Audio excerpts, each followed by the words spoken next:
We're playing Madden GM mode. Okay. Mm-hmm. Give me. That's what I was thinking too. Give me running back. I would rather have Derrick Henry than the best free safety in the league right now. Dang, the way you was talking, I was thinking you was gonna have running back last. I thought about it. I thought what you said. I thought about elite running backs, and I was like, I'd rather have one of them guys than a safety.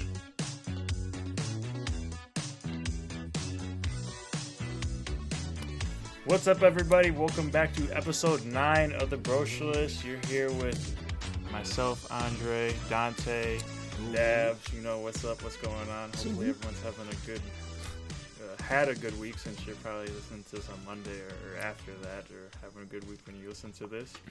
And we appreciate you guys tuning back in. You know, share, like, comment, subscribe. Go follow our socials. At the Brochureless, the Brochureless Show. They'll all be in the links of the descriptions, and you know, just interact with us for sure. Right, man. You'll hear later from us. We talk some more football. We have a cool guy by the name of Nigel comes on and chats football with us, so stay tuned for that. But we're gonna get into some what's happening now. Not quite as much. I don't know. I guess not in the same stream that we had been doing what's happening now, but still, I guess, imperative. And I think the first one is probably not as imperative, but everyone's talking about it. It's what's covering probably every tabloid, every social media. There's probably every 10th post is about Will Smith smacked Chris Rock at the Oscars. Send the black community 200 years. Nah, I'm playing. Will. I'm playing. Will. I guess the easiest way to kick off the discussion is in any right without. So let's separate the whole entanglements thing, because I feel like that's what like a lot of people use like against Will in this conversation. You're gonna go do this to Chris Rock, but you let your wife go talk woo woo outside, whatever. If we separate that. Is Will Smith justified in smacking Chris Rock? No, bro. Oh my god, no, bro. I say he did.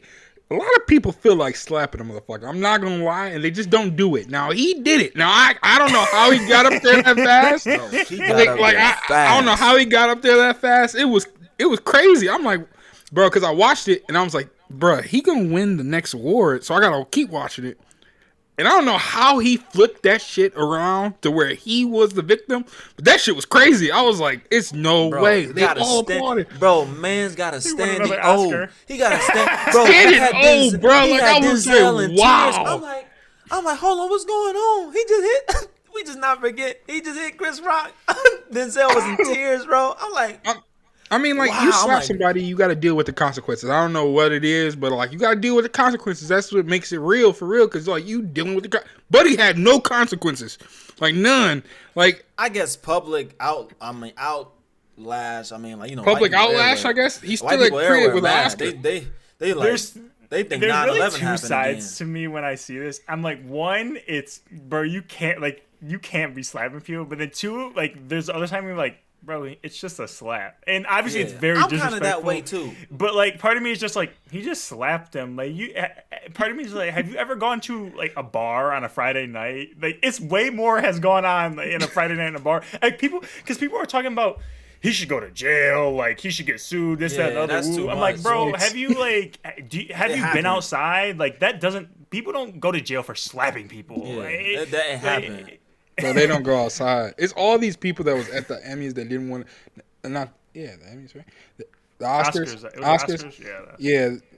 It was all the people that was at the Oscars that didn't want to say nothing. Like Amy, whatever her name is, didn't say a goddamn thing when she was the person there. She made a joke. Now she talking about what I now you want to make a post.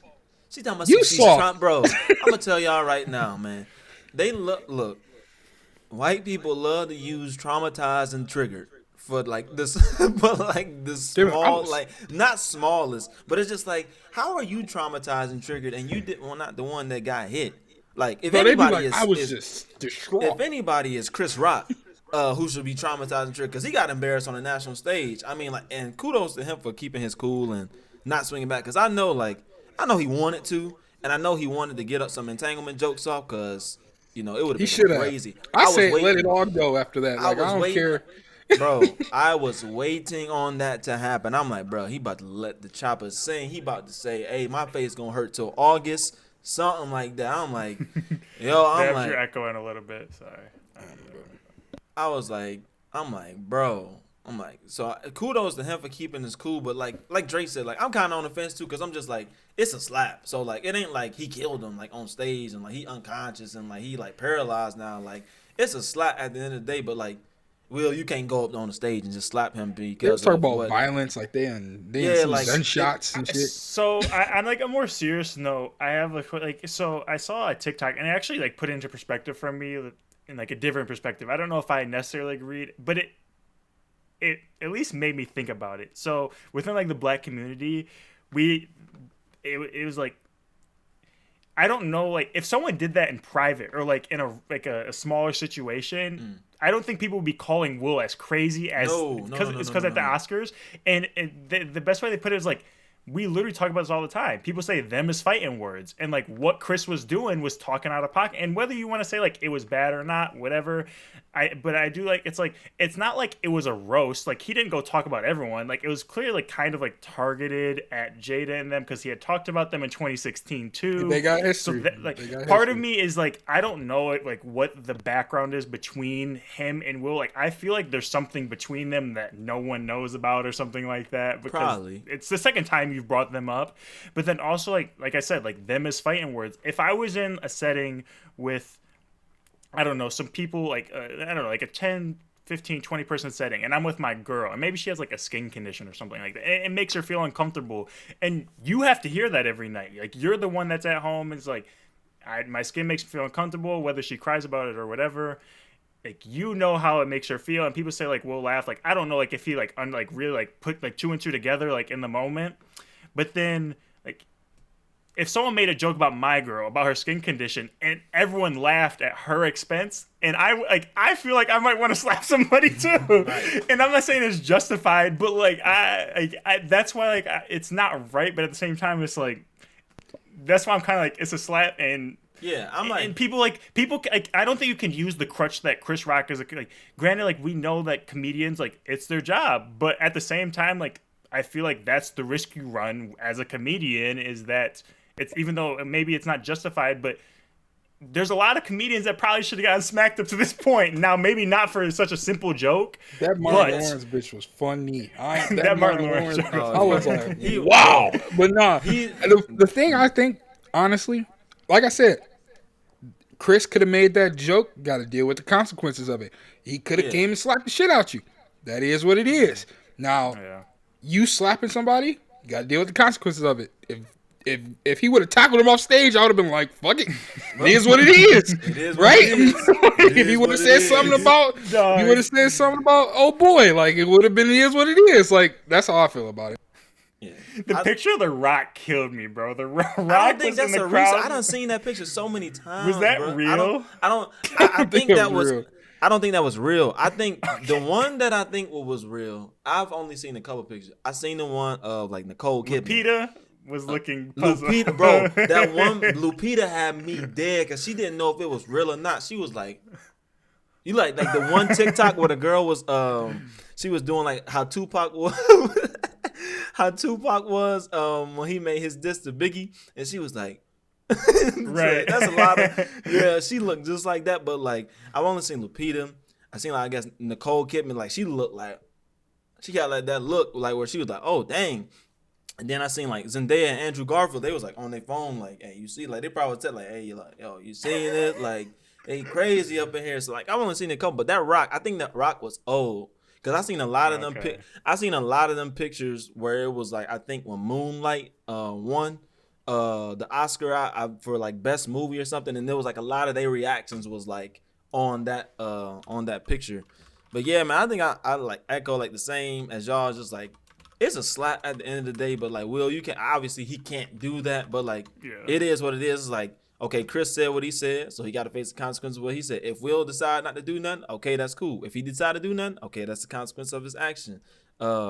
If Will go up there and slap him, he got to deal with the consequences of his action. If there are any, now he's just dealing with like, I guess, public outrage right now. But I mean, it's Will Smith, so I mean, like, yeah, they're making it seem like it's like comedians are impervious to anything. Right. I mean, and the crazy thing, they are.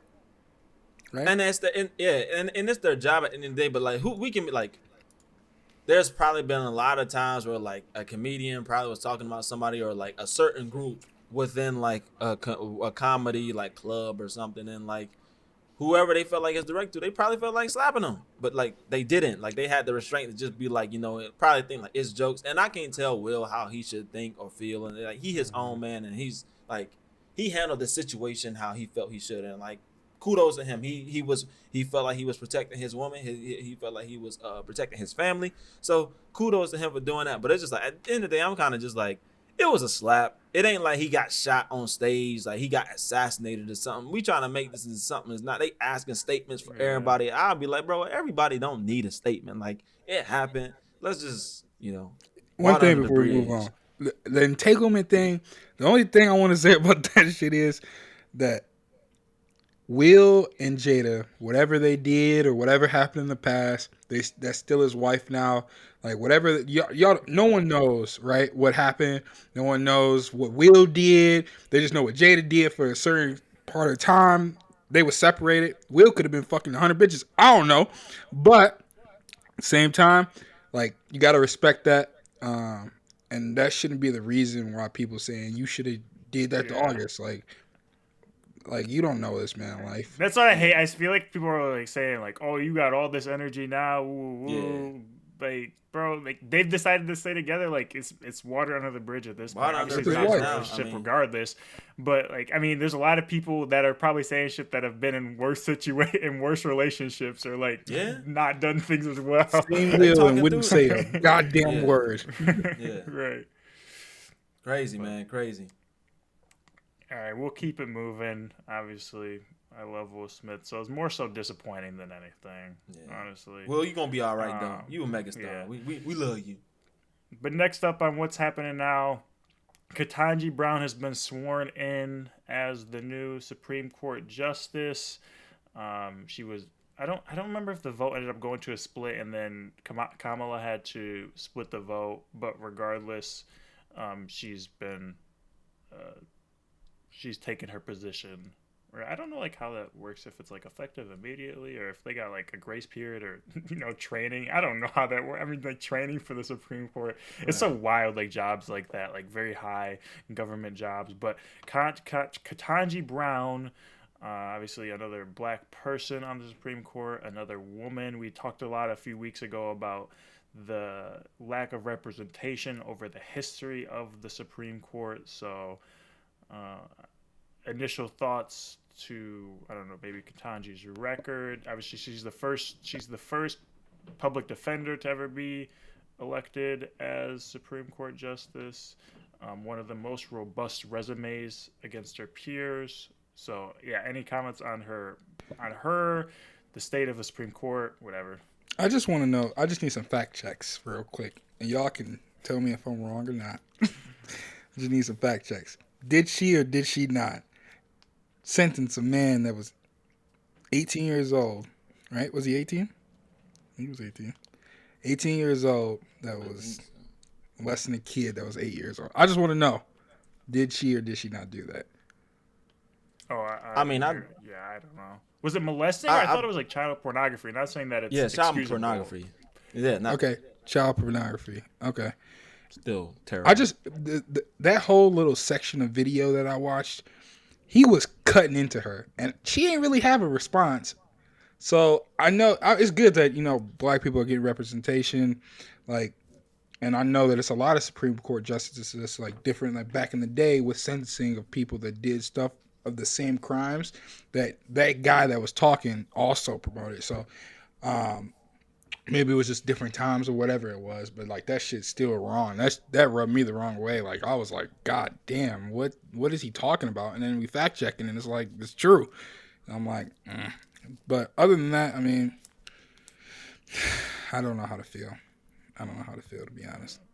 Yeah, I can't speak to, because I think it was child pornography, not molestation, which obviously is still bad, but I'm not saying that. I don't even want to get, because it's gonna sound like I don't think you should go to jail for your whole life just because of that instance. I think it's a very bad thing. You should be punished.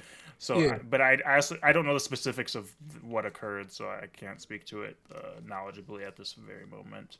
Yeah, it was 3 months of parole. That's what kind of threw me off. Like that's light work for something like that. And then like the quote from the court where she was like, "This is one of your peers." That all just threw me off. And I fact checked it. It was true. Like that's what happened. So it's just like that's throwing me off a little bit. But it could have been different times. I don't know. But is it all but like confirmed? Like she's a Supreme Court judge now. Okay, she's in. Yeah, so I mean, like she got the job. I mean, obviously that's a major point, and like you can't just gloss over that. But just the fact that her being a black woman in the Supreme Court, and we say she's not the most progressive, right? She's not like Bernie or nothing like that. Yeah, she's probably. But in terms of slightly left. But in terms of just having like a slightly left. Like a slightly left court Supreme Justice where like they are actually appealing to like the people's issues and how like certain decisions are affecting people's lives. I definitely feel like this is a step in the right direction. Like I said, obviously we can't gloss over what it is with her child pornography case. That's a very big deal. But as I was like researching, it said that federal judges nationwide, they typically sentence below the child porn guideline in roughly 2 out of 3 cases. So in this case, it would relate to her. They said when deciding to go below the child porn guideline, typically they impose sentences around 54 months below the calculated guideline minimum. So I mean, it's still wrong at the end of the day, but I mean, just I guess having her, on as a Supreme Court justice now, I feel like it's monumental for black people and minorities as a general. Because like I said a couple episodes back, I believe like our justice system should reflect what America looks like, and America isn't just black and white. America is for sure a melting pot, and it's continuing to grow into a melting pot of different cultures and different demographics and ethnicities. So I feel like it's a step in the right direction. We'll obviously continue to hold her accountable of her decisions, and hopefully it just all works out for everyone. So that's all I got. Yeah, to kind of get into like the process. Obviously, they were interviewing her, interrogating, whatever you want to use. It was more of interrogation. Yeah, it was more like interrogation. I seen something like, dang, they really didn't know. Like, are you? But it is so weird because so she was appointed to another federal court position that a lot of the people that voted against her just now voted her into. Not a lot, but some people, I think McConnell and probably Lindsey Graham, right? Lindsey Graham, yeah, that's what I was thinking of. They had voted on her previously into her last job, and obviously now are opposing her and coming into this position. And it's just so, I don't know, it's obviously just, I almost just said that super political, but obviously it's super political. There's no like real backing to anything that they're arguing. Obviously, you supported this person moving into a very high federal court position, and now you're against it because you don't want them to. What the hell is Ted Cruz's job? Like, what would he be doing? Like, he just be talking. He's not the governor. I don't even know how he got there. Is he the governor of Texas? What is he? He's the Senate. He's the senator. Okay. Yeah, bro. He be talking too much. They just be pulling him out like like for Trump supporters. Let's bring him out. Yeah, he be talking too much, man. Texas, I need y'all to get y'all. I need y'all to get it together. I need y'all to get it together. Yeah, Texas do be tripping for sure. Yeah, Ted is. I mean, Ted. I mean, he had that whole thing when they were losing power and that man was Bro, dipped off out the John. jetted. Was out of there. Like, how you think no one was gonna see this and be like, Like Ted, they had the what you pictures doing? of him on the plane, like leaving. Like, You not bro, gonna where help are the you people? going? This man tweeting from a 5-star hotel. You're gonna be all right. We're gonna do everything we can to get the power back and ensure that our citizens are safe. Like, bro, you in like Punta Cana right now, living your best life while your citizens in there freezing cold, dying out there in the cold. Like, if you don't, come on now. But he talked too much. He talked way too much, and a lot of politicians do. That's the thing. It's just like talk. Politicians, all they do is talk. That's all. I mean, that's all they do. So it's just, man, he talked way too much.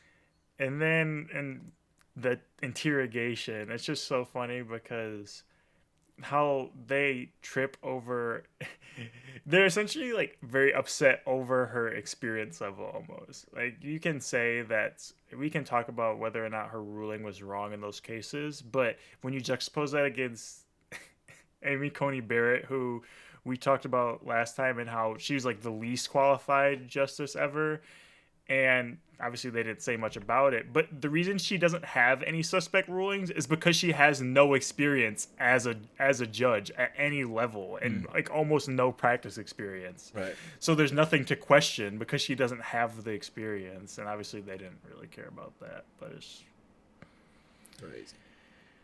It is what it is. It is what it is.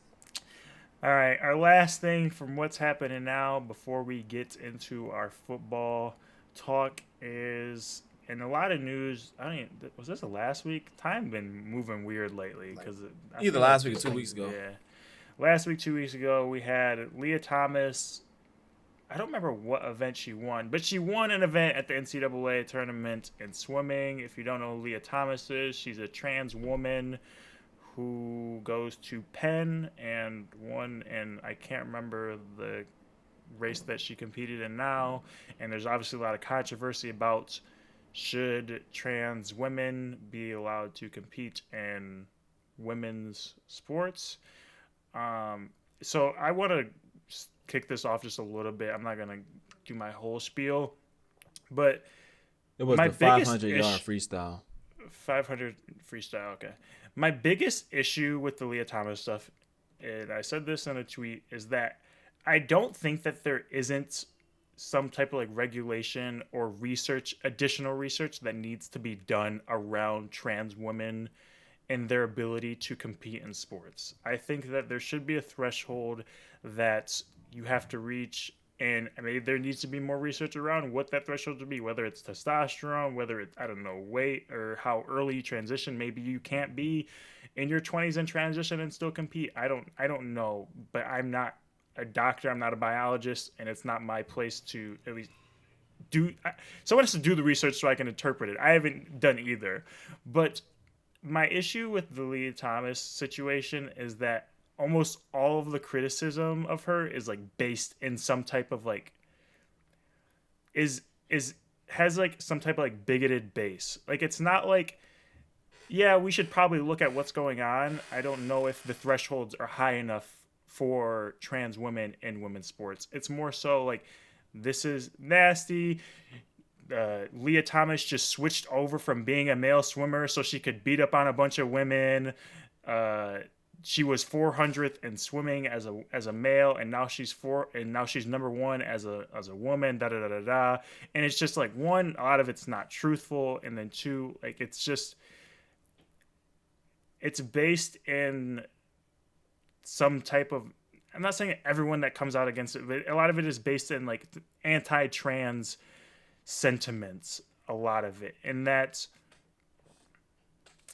like, one, like Lia, like you don't have, there's not trans women switching over to women's sports for the purpose of competing and getting better at the sport. Like that's not what's occurring. And that's like such a disingenuous take to think that if you allow this, a lot of men are going to transition to trans women in order to be at the top of their sport. And then also, like, you see like a lot of mistruth spread about her competition level. Like Lia Thomas, she was a good male swimmer. Like she wasn't the top, like she didn't win, but she was a good male swimmer. And then she started to transition and take HRT, which lowers your testosterone a lot. And then she started losing a lot more in the men's bracket. And then finally, when she met the threshold that the NCAA currently has set, that's when she transitioned to women and then started competing and was doing well. But obviously, as we understand it, she's not like she won one event, but she's getting washed in other events. It's not like she's beating up on everyone in other events. We talked about Katie Ledecky a month ago. Katie Ledecky is washing her in every single race there is. Like I said, it's not the fact that we don't need to research the bounds in which which trans people should be able to compete in. It's more so a lot of the criticism has a bigoted sentiment behind it because people don't like trans people. No, I mean, I feel like a lot of, like what you said, a lot of like, I guess, backlash against it has been like more of like a bigoted, response to where it's like, I guess, it's harmful criticism. But I don't know. I think, I guess it's just like a touchy subject to me because I guess I'm looking at it from like on all ends, and I don't know like how much of this is how much of this is true, but like I seen like once like she won, like it was like the picture of like the other group of girls, like they were together, were they like not like against her, but like were they like I guess against her, like swimming with them, because it was only them taking it was like three girls, and it was only them in the picture, but like Leah I don't know one. the context around that picture. Okay, I know what you're talking about. I didn't know the context around it either, but I was just making sure. But I think my whole thing would be is just like from like all sides. I was thinking about this. I feel like if I had a daughter and like she was and she was competing in like a collegiate athlete, and like there was a male who was transitioning to a woman and she wanted to compete with woman as well.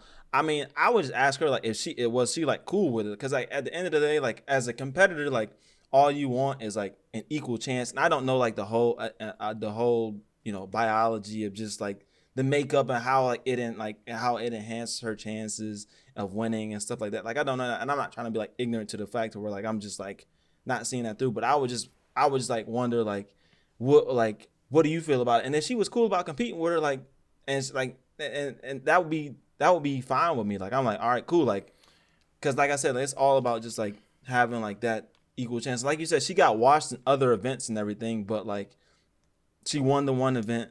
But I think that would just be my only question. And as long as like we are making sure like the athletes that she is going against is cool with it, I think like it's fine. I feel like that opens room for like co-op competition in the NCAA, for like for people who don't identify as a certain gender or anything. I think that opens up a lane to where we can introduce that as well, just so there isn't like this like huge like gray area or anything. I mean, obviously you're still gonna have like your outlash, you're gonna have like your bigoted treatment, because people have their ways, and like people are gonna stick to what they believe and stuff like that, like their hate and everything. But like I feel like that opens up a lane too of just having like co-op participation between like NCAA athletes. So I don't know, like I said, I don't want to be like ignorant towards the situation. I know it's a very sensitive topic, but those are just like my thoughts about it. I think that the bigotry behind it, like, I'm coming from a place where it's just like, I really don't care what you do with your body. Like, you do what you want, like, live your truth, like, do whatever you want. You feel me? That's kind of where I stand on it. So, like, saying, like, you hate trans people or all that shit, like, that's just ignorance to a certain extent, like, and this opened the door for it. But from, like, an athletic standpoint, like, you can see, even in that picture, like, she is relatively bigger than the rest of them, right? Her shoulders are a little bit more wider, right? Now, I don't know what benefits that happen, because I can say the same thing about LeBron James being bigger and stronger than most men playing basketball, right? But at the same time, right, I see both sides. I see one side a little bit more than the other. If that's your decision, transition or whatever like that, you can compete with men, compete with women, whatever you want to do. But at the same time, I could see the other side saying like, this isn't fair. I grew up trying to do this my whole entire life, right? And just off bone structure and just the size of a person in general, right? That could weigh an advantage, right? Not a God-given advantage, but just an advantage, just being a different gender when you were born, right? Not saying like people can't transition. So I can see both sides of it. That's pretty much all I wanted to say. You make a good point though, and I've heard that a lot. And like, we don't regulate elite men out of competition because they were obviously born. I mean, even women, as long as they're. But we did see this. I think we kind of saw that. Wasn't it like some? I don't know if it was Nigerian track runners or like African track runners, and the Olympic Committee was trying to ban like certain women from competing because their natural testosterone level was too high. Yeah, right. And about that. Like that's obviously like really dicey because like this person naturally has an advantage like based on what they were born with, and it's kind of just weird to like.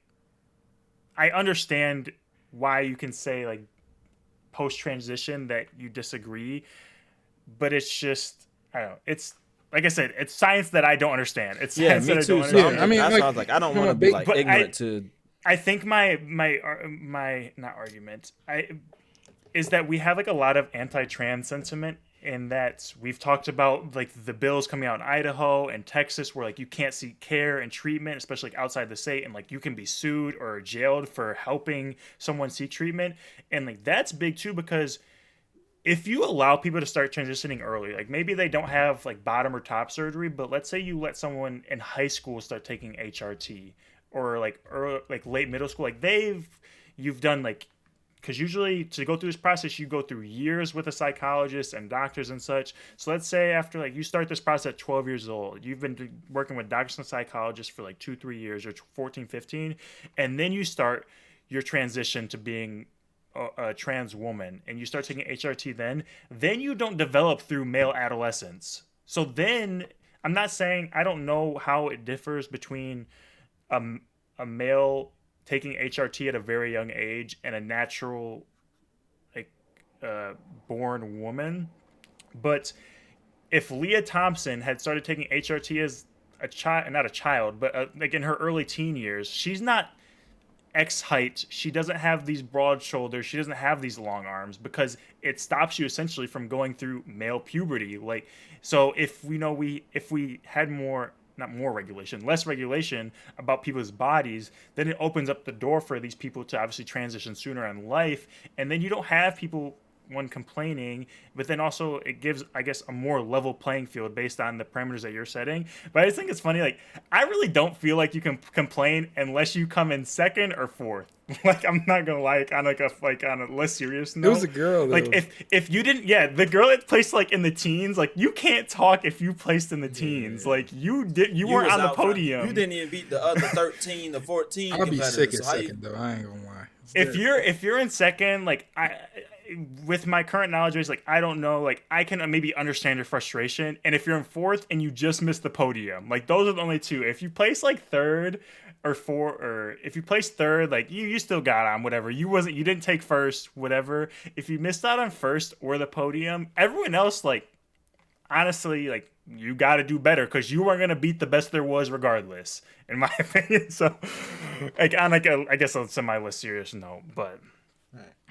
Yeah, man, it's definitely like it will continue. It's definitely like a tricky subject to talk about, especially like we don't know all like the biology behind it, and definitely like there has to be more like research done to see like okay how can both sides feel like they're being. Well, it's also a side. It's like if being, it's not enough research done, why is it possible? I'm confused. I'm honestly confused, but I'm not. It's so funny though because we talked about this with Caroline. Like it's so funny that all of a sudden half of America cares about fucking women's swimming. It's a hot topic to talk about. You guys all care about women's NCAA swimming now. Like all you guys do on Twitter is talk about like when you see a woman talk about sports, to shut up and go make a sandwich. Like that is the male personality on Twitter, and now all of a sudden you all care about women's swimming. They only care about U.S. swimming when it's USA. And they don't even Trey talk about Barstool. Exactly, bro. It's just like wild to me, like that thought process. So, I mean, like I said, I think they need more research, but a lot of the hate is probably unwarranted. People just don't like things that they don't understand or don't know. So, and I think and like the cases are so few and far between. Like, it wasn't like there's 10 men that transitioned in the last year and started competing in women's sports. It's Lia Thompson. Like, that's the Utah governor, who's conservative, struck down a bill there to stop trans. He's like, there's 4 kids in our sports competing. I'm not gonna stop all kids and like worsen all of their mental health over 4 kids playing in women's sports that have transitioned in our state. So it's just obviously a very small group, and obviously it's getting blown up. And I'm not saying it's not serious, because it's serious for both. If you're a sports person and you want fair competitive sports, and also if you want trans rights. So, good conversation, obviously. And coming up next, Nigel's coming on. We talk football. So stay tuned. Positional value ranks, and there's a lot of good conversation. So thanks for coming. See you in a little bit. We back with some more football discussion. This week we got a special and guest contributor, Nigel, I'll call him a friend now of mine from Player's Choice. We kind of linked up, and someone who agrees with a lot of stuff I say, so I'm biased in bringing him on the show. But no, there's been a lot going on around the league, so obviously nice to get some different opinions in, not getting this little echo chamber, and I don't know, maybe we'll get some disagreements today. But what's been going on in the league? So the first thing I wanted to talk about, and this is a completely biased thing to start with, but Detroit has not only secured Hard Knocks, but has also secured the 2024 NFL Draft. So congrats to the Lions. Tay, I know you're so excited to watch Hey, Detroit coming up. Detroit versus everybody. Are you a Hard Knocks watcher, Nigel? I am, yeah. I think I watched it way before, 2017, 2016, but I still tune in. I like the old Hard Knocks is better. I mean, I kind of tune into the newer ones. Who was on there last year? Was it I think it was Cowboys. Who was on last year? Cowboys. Cowboys. Oh yeah, it was a Cowboy. Oh yeah. So Cowboys. It was Cowboys last year, but I don't know. It's just something about the old Hard Knocks that are like nostalgic. I still tune in to the newer ones. But I don't know, just the older ones. I feel like I like them better. But I mean, like in case of like Detroit, I mean like. I feel like this is good for them. I feel with Dan Campbell, I feel like you're gonna always have someone with a soundbite that's gonna provide entertainment for the camera. They got, hopefully with the draft and with the young players they got last year, hopefully you'll be able to get more insight on just how they're developing and stuff. And you get like the little stories that Hard Knocks offers and everything too. So I think it's dope that they gave Detroit a chance at Hard Knocks. I'm so excited, and like obviously, like I watch Hard Knocks every year, but there's obvious bias that I've prefaced here, but Detroit's media team is actually fantastic, and I feel like even if you aren't a fan of Detroit, like they have a lot of stuff on like their YouTube that if you're just a fan of football that people would like, but they're really transparent, and I really like that about both watching them, but I'm excited to see it through a different lens that kind of like lends to it. Obviously they didn't have much of a choice, but I know like the city will rally behind that for sure, so that's exciting. Did anyone watch the mid-season Hard Knocks this year? That was the Colts, right? The Colts? I didn't. I did not catch that. Now that you say that, I need something new to watch. Probably gonna tune into that because I got to see that whole the only time I like really watched it was like the previews, and then like I seen like I remember like the last preview, like to be exact, because they had just like lost a chance being in the playoffs, and like Frank Reich was like real like not like emotional, but like he's just trying to like rally the troops and everything, tell them like, hey, like we had a good season, but it's not the season we wanted and stuff. But yeah, I think I like to kind of like go from like the Hard Knocks for a minute, but like y'all see like what Jim Irsay said about Carson Wentz about how it was like a mistake signing him. He been going. I saw something pop up in my timeline, but I didn't open it. Honestly, they've been going crazy. Like it's like they regretted the whole thing. Like I was like, wow. Like even like Frank, Jim Irsay, the GM, they like we just trying to move on. Like they just like it was just like that short period of time was like really dark for them. I'm like, dang, like y'all was like in love with him when he first came, but I mean like it was crazy. I was just like, wow. But I'm gonna have to check that midseason Hard Knocks out for sure. I think it's really just Carson, those. Oh, I was saying it's just like those last 2 games that really did him in. Like, I think if they win one of those games, they in the playoffs. I don't know if they really looking for a quarterback. I don't know. They probably would have just brought him back for another year, see what he does. I mean, at least that right. I mean that in that division. I mean Tennessee was kind of They was kind of like creeping around before the Dehan injury and everything. They were like a dark horse, like really competitive in games and stuff. Yeah. But like that division, like it really wasn't like all that competitive. So like they really had a chance and like they was in a lot of games, but it was just like, and Jonathan Taylor was coming on too. So I mean like they were in a lot of games. It's just like it just seems like he couldn't get past himself in some things where it's just like trying to do too much and trying to do too much and that get you got. So I mean, like that just seemed like the case for him. And now he with not the Redskins, the Commanders, now. So I mean, did anybody see that I think it was Colin Cowherd that put out that like list for their division and like had Carson Wentz number 1, and then they had the Dak Prescott. Yes, it was nuts. I was like, this got to be clickbait. He doing that for click. How would you rank those quarterbacks though? I'm definitely putting Dak. Yeah, Dak's number 1, but I guess I'm more curious how you rank I'm more curious how you rank DJ, Carson, and Jalen. Okay, this is what I'm gonna say. Dak number 1. I don't know how much y'all gonna agree with this list or not. Dak number 1. I'm gonna go with Jalen number 2. Just one more year under Nick Sirianni, because I don't think they're gonna draft the quarterback, and I don't think there's a quarterback in this draft that they like. The Eagles are gonna love. Like, ooh, we need him to be our franchise quarterback. I don't think they're gonna do that. I think they just riding Jalen Hurts, and then if he don't do good next year, they go get somebody else. 3, y'all might not like this. I kind of like get on him a lot, but Daniel Jones. I'm gonna say 3 for Daniel Jones just because of Brian Daboll. And him coming over and with the success he had with Josh Allen, I feel like it's going to definitely help with Daniel Jones's. It's going to help with his development and understanding what it is that they're trying to do with the Giants. Because I mean, like Pat, he's been in the league like 2 years now.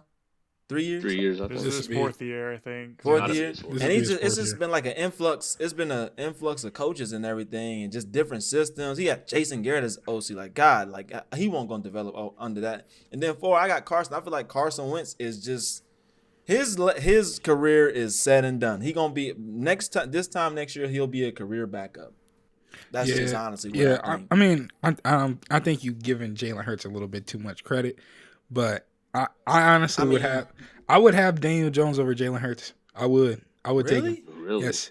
I don't know why. That's potential. Is that potential based? No, like I'm saying, like right now, if I had to have a quarterback start for me and win me a game, I got Daniel Jones. Really? Yes. I'm not gonna lie. I kind of agree with Dabs. Really? You guys know I do not like Jalen Hurts. I know you don't like Jalen Hurts, so I would. He's like watching him throw the ball is like laborious. Like it's.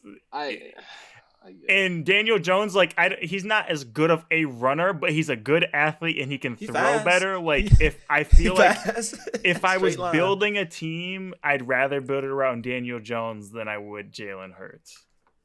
I don't know. And I get that. I get that. I would still put Carson Wentz over Jalen. Really? You would put Carson over Jalen? Carson's high. Carson's highs are so good. The lows so bad. The lows are so bad. They're so bad. They're worse I don't than think anything. Jalen Hurts is. Right. I don't think Jalen Hurts yet has had as bad as lows. He's had some lows, but he has not had as bad of lows as Carson. When Carson is stinking up the joint, he's stinking it up. Like, it's nobody better than him and just throwing the game or what? Because he is like the king of it. So like, I get what y'all saying about Daniel Jones. Like I brought up like Brian Daboll and everything. I feel like that's gonna definitely be like integral in his like development. Obviously in that whole New York, because they got a lot of weapons in New York. Like they got a lot. Like you look at their roster, like pretty decent roster. Like it ain't like the best, but I mean like. Yeah, the thing is that it's both, even though Jalen, I think, came in a year behind him. So this is Jalen's third year, his fourth year. Yeah. I think it's both their years to say whether or not they're going to stick around. That's or true. Whether they're going to move on. Because, I mean, even like Jalen, like he has to show up this year. I'm sure they're going to get him some help because they have multiple firsts this year. So, like, you can either you want to take them in the first or you want to take receivers in the later rounds because you have the luxury now with extra picks. So you have that. And then, obviously, Daniel Jones, too. You have Daboll now, or Dabble, I don't know how you say it. Kenny got like hopefully everyone's coming back healthy. Kenny, Kadarius, Kenny better get a touchdown. Saquon, just one. Yeah, it's also just one. Yeah, just one. Yeah, just one. Kenny, that's all we need. Where do you rank Carson, Nigel, among those guys? Carson. Okay, well, Dak's one obviously, but I would put Jalen 2. I agree with Tay on that one. I would put Carson 3, and then I'd have Daniel Jones 4. Daniel Jones. Like, the same thing we're saying about Wentz, I think Jones also has some, like, really bad lows as well without, like, the highs of Carson Wentz. And even the highs of Jalen Hurts. Like, Jalen Hurts, I get the thing with him throwing the ball because some of it just looks bad. But, like, his running ability, he's definitely better. He's the best runner out of everybody here. And I just think, like, him, he's more compatible with an offense. Like they switched it up in the middle of the year to have like more of a running attack, and I don't think it would have been as effective without Jalen. Mm-hmm. So I think you might be better off building an offense around Jalen Hurts than Daniel Jones, and I think he's more trustworthy than Carson Wentz. So that's why I have him at 2. But it's also close, so you could probably convince me. I mean, where we're splitting hairs between, it's all like. After Dak, like it's really like all like minuscule on like how they separated because it's like not like a very large gap between the other three. Like it's Dak and then it's everybody else. So we just trying to figure out like okay, like it's like really like what do you prefer after that? Like the thing is, even a lot of people fell off Dak. Like I still like Dak a lot, but like I feel like the public perception of Dak is not that good right now. No, like, given it's with not. All the weapons that they had and how like the season just didn't go how it should have. Yeah, it's not as high as it was. Calling him the Black Kirk Cousins was the funniest shit I've ever seen on Twitter. That's so like, I'm like, dang. I'm like, this is so true. This is crazy. He's better than Kirk, but that has some merit to it. He got some Kirk type. Yeah, it's. Bro, I hate the Kirk hate too.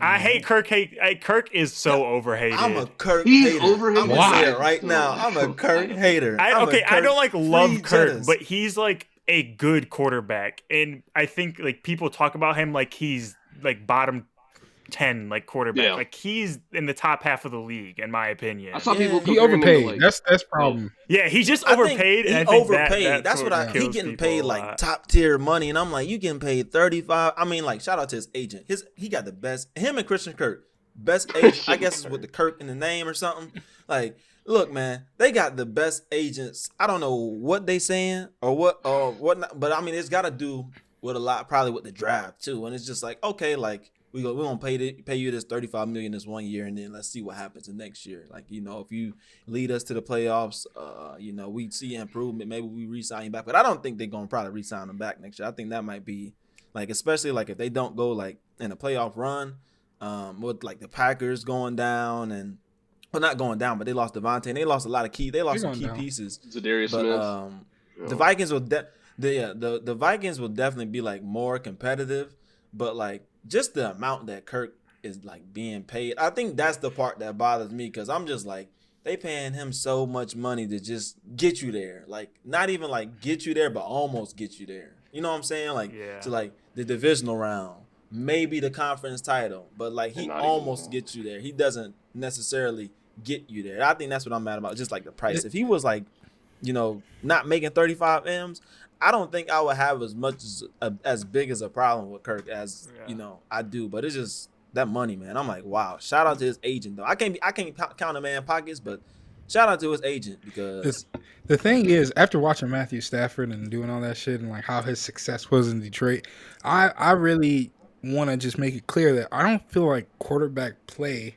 all together just wins you a Super Bowl. And I feel like a lot of quarterbacks I agree. are elite, not elite, but like they might be undercasted just because like their roster, like the Vikings roster isn't like the greatest roster on earth. Like it's not even top 10 roster, not top 15.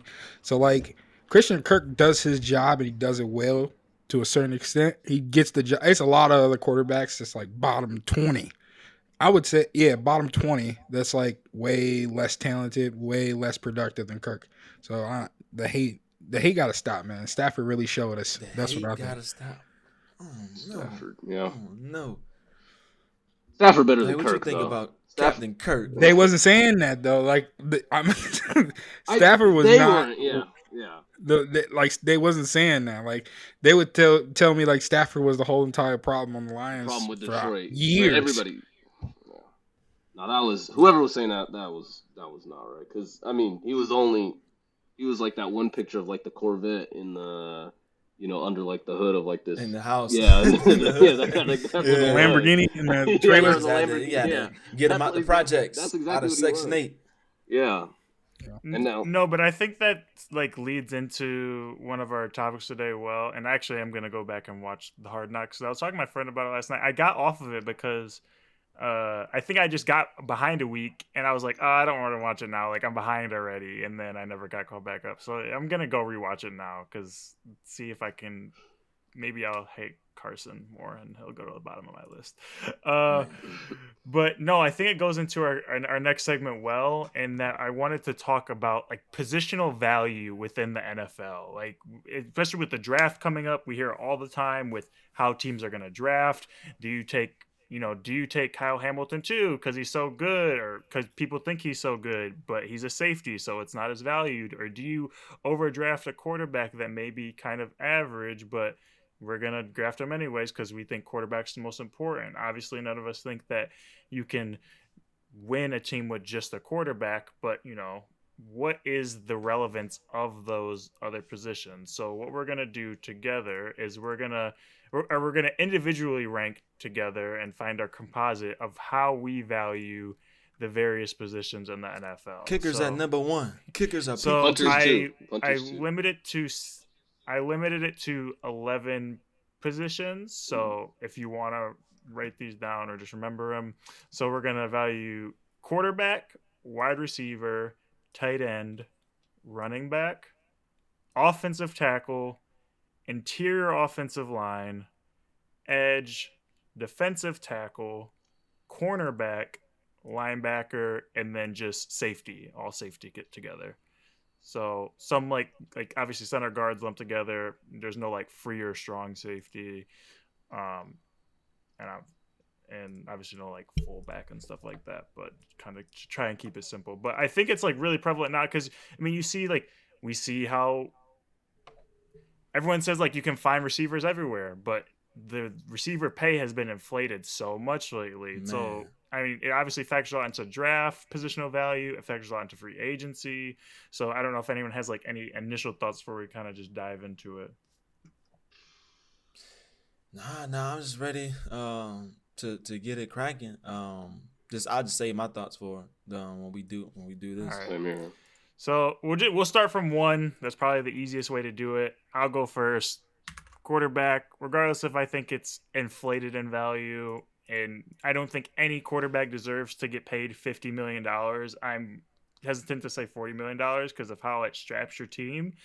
But it's still the most important position in football. So I don't know if anyone's going to disagree, but, keep it simple, stupid. Dabs. You're muted. I think you muted. Oh, yeah, he's muted.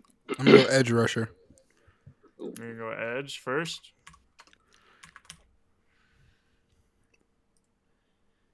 All right. I like edge. I'm gonna still go That quarter. like okay, yeah. So that brings up like a good question and how like we look at a team like the Rams, and obviously Aaron Donald's at the edge, but he's like just an elite defensive lineman. And I guess we could kind of carry this over to guys like I don't know, like TJ Watt or I Miles guess kind Garrett. of Micah Parsons, even though he's kind of a middle linebacker, Miles Garrett, etc. I guess the Bosa's. Like I don't think so when the Rams had Goff and didn't trade for Stafford yet, I don't think they would have traded Aaron Donald for Patrick Mahomes. Like there's something about That's a fact. and it's so weird. But they probably wouldn't have. I don't know, like if I could say the same about Miles Garrett or T.J. Watt, but I think like there would be like those teams would be hard pressed to move off of those guys for one a quarterback, but then also a 40-50 million dollar contract or half a billion, or whatever you want to call it. Right. Yeah, I mean, edge does a lot for your defense. I mean, I feel like it's even more important than the quarterback. To be honest, you can have success with. People that won Super Bowls, won championships without like the elite quarterback, the number one quarterback, number two quarterback, number five quarterback, really. But edge rushing, like, it really solidifies your team. It sets the standard on defense. Like, if you got an elite edge rusher that will get you 15 sacks, over 12 sacks a season, like, you gonna be an elite defense, and defense wins championships. So. No, and I guess it's my turn now. But I mean, I think I'm gonna lean in that same direction. I'm gonna go with edge. I think edge, and it's not even necessarily like just like that, like an Aaron Donald type or a Miles Garrett type. I think edge for me is important just based off of like depth, because like those Miles Garrett and Aaron Donald and T.J. Watts, like they're gonna get tired, so you're gonna need depth at those positions for those guys. And obviously like those guys won't have like the same production, but if they can, if you can get them down on like like third down, if they're just like a pass rushing specialist, like they're not really that good and run stopping yet or anything, but like they can get to the passer. That's important. I mean, we seen 2 years ago with the Kansas City, them being down that those offensive linemen, they were hunting Patrick Mahomes all night long, and you seen in the offseason after that they beefed up the offensive line specifically to protect him. I would go with edge just for the sake of depth and just based off how offenses are. You need to get to the passer because defensive backs, they can't cover all day. Like it's impossible. I don't care. Like the game is so many points are scored into today's game where it's impossible to ask your cornerback or your safety to, guard, these all world receivers. They're better than they've ever been. They're constantly moving. They're not just staying in one position. You got like you're guarding a receiver who's like who's in a slot, who got a linebacker across from him. They can't guard him all game all for a lot of time. So you need these edge rushers to get to the passer, get their hands up, and make a play for your defense. So your offense can get on the field. So I would lean with edge as the number one. Yeah, that's fair. I think the depth part is like important because we do see like the coming of age of the situational pass rusher, like that guy who like they can get to the quarterback. They're not good at like all the downs 1 and 2, but like fourth down, like wide 9s, wide 7s, like those types of guys, like Trey Hendrickson, like his rise has been like phenomenal, obviously. So I can definitely like, understand it, especially like per dollar too. Like I'd probably rather pay two edges, like have two elite edges for 40 million than have one quarterback for 40 million, like in terms of like spreading my money around. But it makes sense. So for number 2,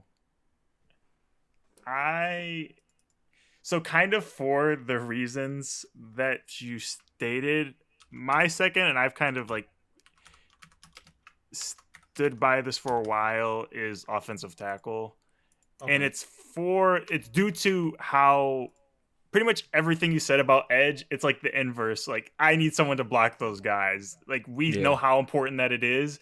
And it's probably not so much as like a depth thing, because it's more so like the elite ones. Like, those guys are so valuable. Obviously, like, we're, as a Lions fan, like having Penne locked down for X amount of time, but having like two bookends and like Penne and Decker, and like, I mean, obviously that's so valuable to a team. We saw that's the reason why, or big reason why, the Chiefs just got it handed to them in the Super Bowl.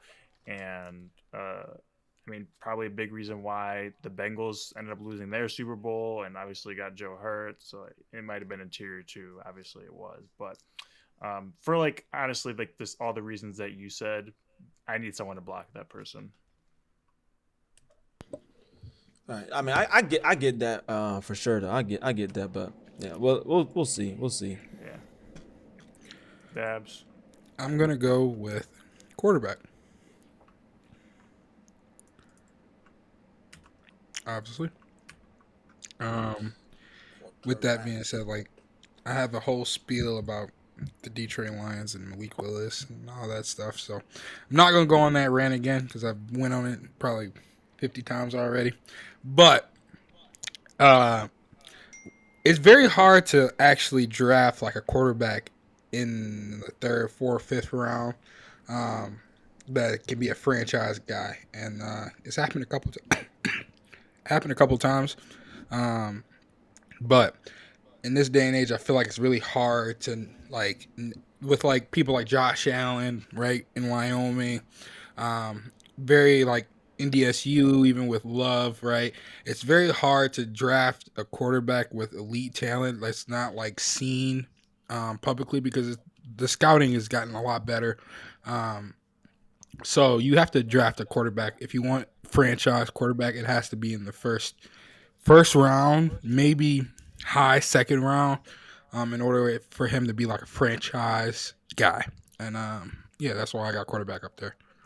I feel like the success rate for like fourth round quarterbacks. What was Russell, a third? Was Russell a third or a fourth? Yeah, Russ was a third. He was a third. I can't remember the last second round quarterback that's been anything, to be honest. Yeah, Derek Carr? Because Dak was a fourth. Dak was a fourth. Yeah. Derek Carr was a first. Second. Derek Carr was a first. Y'all sure? He was a first. He was with Bortles, wasn't he? Wasn't he the same year? I think he was. Let me check. I'm pretty sure he was a second. He was. But yeah, I can't think of a second round quarterback. Kirk Cousins was like a fourth or fifth, maybe. Because it was the same year they drafted RG3. Yeah, he was a second. He was a second. Overall. Second round, pick 36, Derek Carr. Oh, wow. I did not know that.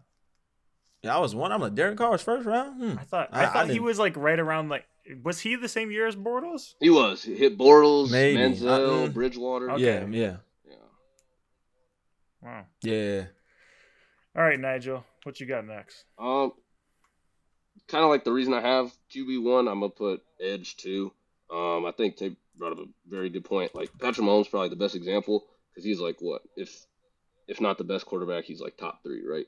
But even he couldn't overcome, Shaq Barrett and Jason Pierre-Paul and those guys in the Super Bowl. And even to an extent, like Trey Hendrickson, like you mentioned, this past year in the AFC Championship game. So, like, those edge guys, they're going to get the quarterback almost regardless of how good that quarterback is. Unless you're like the ultimate escape artist. So I got to go edge too. Right. You got the Madden glitch. All right, Tay. Yeah. So when we say position, are we talking like specifically like the draft or free agency too? Whatever you feel building a team.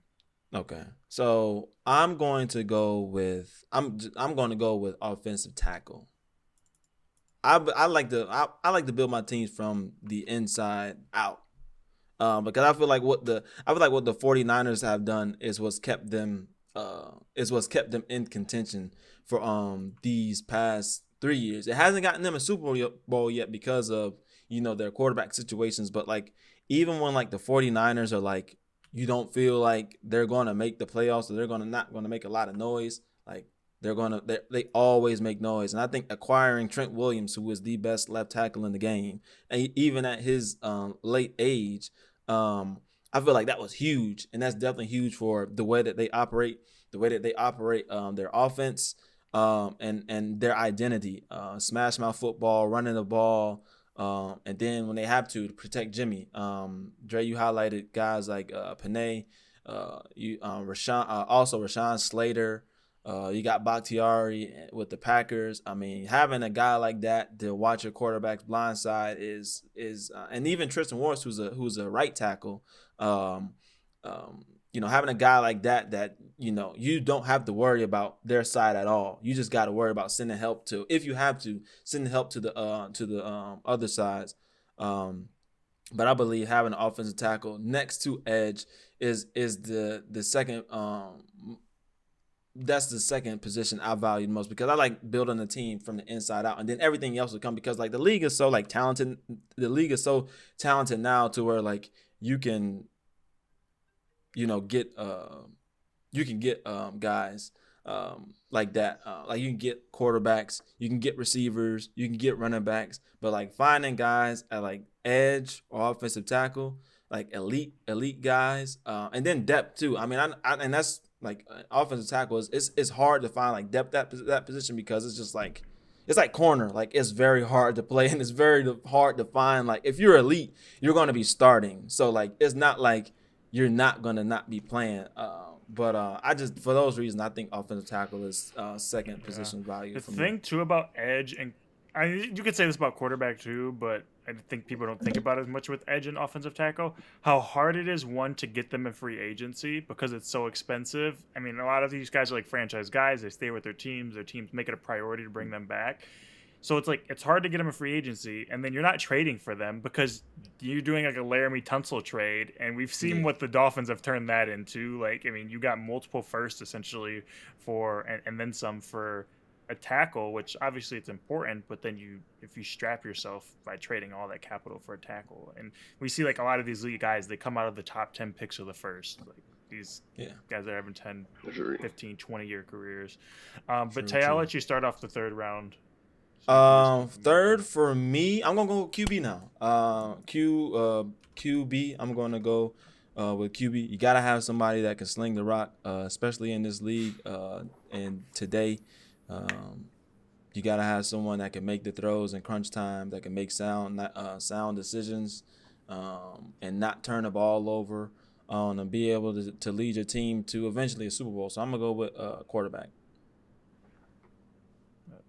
Nigel, we'll swing it back. All right, I'm going offensive tackle. Something I've noticed, like in the draft, usually it's like QB's going one, but if it's not a QB, it's usually like a Myles Garrett or like another offensive tackle, like Evan Neal being mocked to go number one to the Jaguars. That's usually not any of these other like receivers or running backs or anything else, or even interior offensive linemen, which is still important. So, with having edge being so important, I think offensive tackle has to be just as important. You could argue it's more important, but I think you're splitting hairs regardless. Dabney. I would like to go with wide receiver. Wide receiver. First skill position. And the reason for it is the reason why I didn't pick offensive tackle, honestly. The reason I didn't pick offensive tackle, I just feel like there's been different, because you're saying offensive tackle, you're not saying offensive line. I mean, if you have elite guards, I mean, offensive line is a unit, right? One position, you can have one good offensive tackle, but if the rest of the four other people are like trash, it really doesn't matter that much. Wide receiver, if you get a superstar wide receiver, you also got quarterback at 2 ranked, right? In this day and age, you have to have a wide receiver core. Like, you have to have a receiver that basically does it all. Just because, just to catch up with the firepower of these teams. So wide receiver is why I'm at 3. It's wide receivers in such a weird spot for me right now. Like, that's a weird spot. It's so for me hard too, to in terms of value. because there's so many of them. Like I was looking at Yeah, like we just it's talked about the so many draft of with them. Joel last week, and I was listening to Chris Sims, and I was like, there's so many of these guys, and like it's splitting hairs even between like the top 8 of them. Like I feel like 8 of these guys could, in any given year, could justify being a first round receiver. So then like, and everyone wants one obviously, but then that like then you look at free agency, it's like, okay, there's 8 of like we see 8 guys that are potentially first round talents, but then we're still paying them 25 million a year. Like I mean, obviously teams are valuing them. It's just a weird spot for me. I guess I am valuing it highly, but it's just I don't want to do it in free agency because like having those guys is important. But then we also see like you can do it with like a unit. Like you don't need, Yeah. I guess, studs. If you can have like, because we always talk about a bona fide 1, but if you have a bunch of 1Bs or 2As, your unit's probably fine. Seeing what Odell did when he got to the Rams. Give me an example. But Odell, that's your example? Yeah, I mean, in terms of like, I would say Odell in terms of, because Cooper Kupp was clearly like the number 1 on that team. Like he was that was their go-to guy. And then Robert Woods, I would say Robert Woods in some aspects is like a 1. He probably like a 1C. But I mean, like he's a very productive receiver. He moves the chains. He keeps your offense on the field. So before he got hurt, I would say he's just good blocker too. So I would say he's just as important. But like in regards to doing it as a unit, like I feel like that's definitely a more valuable, because like, and then you seen like once Odell got hurt, everybody in the stadium, like obviously Cooper had the game that he did, but that didn't happen until it was like crunch time. We need it. Like let's like go to our best guy. But like in terms of like the offense being productive, you seen like the offense not being as productive without Odell. You seen Cooper not getting open like he was like from the beginning of the third quarter till like them last 2 drives where he just went crazy out of his mind. But like doing it as a unit, I think is more valuable to me. Like you can have that number 1 guy and like that number 1 guy like a Devontae Adams, but he's now going to like a team with another 1A, and 1A is Hunter Renfrow. So I mean, like just imagine what they're going to do as a unit. And then they got Darren Waller, they got Brian Edwards, they got these guys that complement and they can do it as a unit. So I mean, like I feel like you can do it as a unit, and having that like dog is beneficial. Like very beneficial, but like I feel like you can definitely do it as a unit. I got a counter argument to that, because like you can look at the Bills, right? They excelled. They went to a whole different planet when Stephon Diggs was there, and the reason why he's a number 1 wide receiver, right? So the number 1 wide receiver on that team lets it be open for other wide receivers that's not necessarily counted as like a number 1. The reason why a lot of NFL teams draft wide receivers in the first round, because for the last how many years has it been like? Wide receivers has been like 8 of them gone. First round pick, right? Then the second round pick, like even the Broncos, right? They just pick Judy, then they pick KJ right after. Like you have to have that firepower. If you don't have it, like you're not going to succeed in this league anymore. Just because the running game is just not. Now back in the day, yeah, but I'm just saying like wide receiver, you have to find that one in order for your whole team to develop on offense. All right, Dabs, I'll let you. I'm picking edge, but I don't need to explain it. You guys have talked to exhaustion. Dabs, I'll let you get your 4th one off. I gotta go offensive tackle, even though I don't want to. That's crazy. I'm not gonna go for reasons why we already talked about it, but yeah. So for sure. All right, Nigel, what you got for your 4th? All right, I'm gonna bring a new position. I'm gonna go cornerback. I think it's even more important than wide receiver, just because, like what y'all have alluded to, like there's so many good receivers, but there's so few cornerbacks. So like if you can get really just one lockdown guy that you could just stick onto your best receiver, you bracket the other receivers, and now you can set up your edge well enough to get after the passer. And just, I don't know, there's not that many elite corners in the league. So, like, if you could get one, I think that's even more important than getting a receiver. Right. Yeah, it's definitely a position that's in demand right now, just because of these high, octane offenses. So, yeah, no, I agree. But Dre, are you going next, Dre? You can go ahead, Tay. I think the echo. I'm gonna go with corner. I'm gonna go with, just because there's so many receivers. There's so many receivers. I think it's just prevalent that and like, there's not really like, I was watching the Pivot podcast, and I was watching Jalen Ramsey talk about just like his what he does on the team. He plays star, so that's like a hybrid like nickel. So like he's in there for run support, but he's also like in pass coverage as well. But he does that best to help best benefit his team, and so that the defense can succeed. But when he's called to guard that number one guy, or to be on that same side as that number one guy, he can do it. I just think it's a position that's high in demand right now. That I would say a lot of defenses, just lack that, and it's hard to find just a true lockdown guy, because of the game is so offensive predicated, to where like, DBs can't really get their hands on corners, specifically can't really get their hands on receivers at the line of scrimmage, because if they get it on there for so long, it's a penalty. It's holding, it's hands to the face, it's all these guys, and they play at it at such a disadvantage, to where like those calls are gonna happen, and it's nothing they can do. They just gotta put their head down, and make the next play. But I just think right now, like everybody wants that number one receiver, but I think that's just like a position that's just like really in high demand, and like really a position that teams really key on. Like, is there that guy out there? And if they can get it, they will go get it.